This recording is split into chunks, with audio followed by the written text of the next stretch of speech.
Rodney's still out. Jelly participated in some of our activities today. Tristan did not. He's a little sore, but I think he should be ready tomorrow. And then obviously the other night you mentioned lineup changes.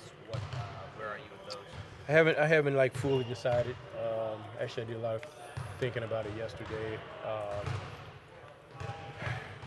With what we're going through from an injury standpoint, I don't know if I can, to be perfectly honest. But I'll do some more thinking on it today, and we'll see where we are tomorrow. Nuava, any closer to practice than Not right now. He actually came out on the court and did some things, but nothing that would tell me that he would be ready in the next week or so. You brought in Cam Payne. Is part of that just to have somebody else to take some of what Collins is dealing with, give him a break? Well, yeah, given our situation with injury, we really needed another ball handler, and that was the primary reason for bringing Cameron in. Again, not knowing what Delly's situation is going to be, but we desperately needed another ball handler coming off the bench. That was our primary reason for bringing him in. If you didn't have the injuries and you were able to make whatever lineup change it was that you wanted to, that you haven't really said what it might be, would it be to try to change what you're seeing on the court, or would it be more of another teaching opportunity? Probably more of what I'm seeing on the court. I think as far as growth for any player, particularly a young player, I think it's important that when you talk about their play, and if there's just times where you need to kind of give them a jolt as far as doing something a little differently, to change up, to break up the monotony of how things have been, to show that what's happening is not acceptable. You have to be in a position where you can change some things for the sake of the team. This is all about the team. And I just feel after our last few games, I just think we're at that point. It's just unfortunate that we're still dealing with a number of injuries, and I don't have the bodies to do it. In a practice like today, I actually woke up feeling good, saying, okay, well, I come in, we have a really good practice today. I didn't have 10 guys today, so it's a matter of just playing the hand that's dealt to you.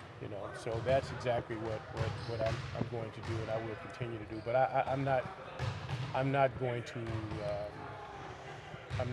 continue just to kind of let this thing just continue to happen.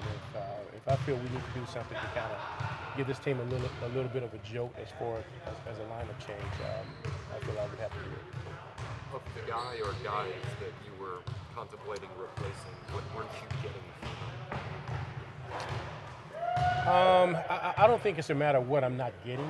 I think it's more of just where we are and what we need to do. I think anytime a team goes through struggles, you just can't sit back and just continuously allow it to happen. I think you have to do something to kind of wake up people, to send a message, to show that you're not going to just accept what's been going on. So that's just my whole line of thinking with that. And I've been in that situation a number of times as a player and as a coach, where a team has had some struggles consistently, and you just can't continue to allow that to happen. You have to do something to try and just try to change it up, just try to break break the monotony of how things have gone. And like I said, I was hoping was hoping we would have more bodies to where we can possibly take a look at a couple things a little differently. But unfortunate thing, like I said today, we only had 9 guys, so we weren't able to really do a whole lot. We got something done, but we weren't able to do a whole lot. So the other night when you mentioned contemplating lineup changes, and then you pulled the 5 guys at the start of the third quarter, obviously 2 of those guys are Colin and Jetty, 2 young guys supposed to be part of the core of this moving forward. How much do you have to think about that when making this kind of decision, how the young guys will respond to it? Well, I think the most important thing is sometimes when people talk about developing young guys, and sometimes they just leave them out on the court and just allow them to play through their mistakes, which is not. I'm not saying it's not a bad thing to do, but I think part of their growth process is also taking them out of games to let them know that if things are they're not playing well, that it's not accepted. I think that's just as big as leaving them out on the floor and allowing them to play through their mistakes. And I'm not saying the reason I pulled them out of the game the other night was that they weren't playing well, but our third quarters have been what they've been, and they've been a part of it. And therefore, not only the 2 of them, but the other guys that I pulled out have been a part of it as well. I just wish I could have had 5 guys I could have subbed in at that time, but I didn't.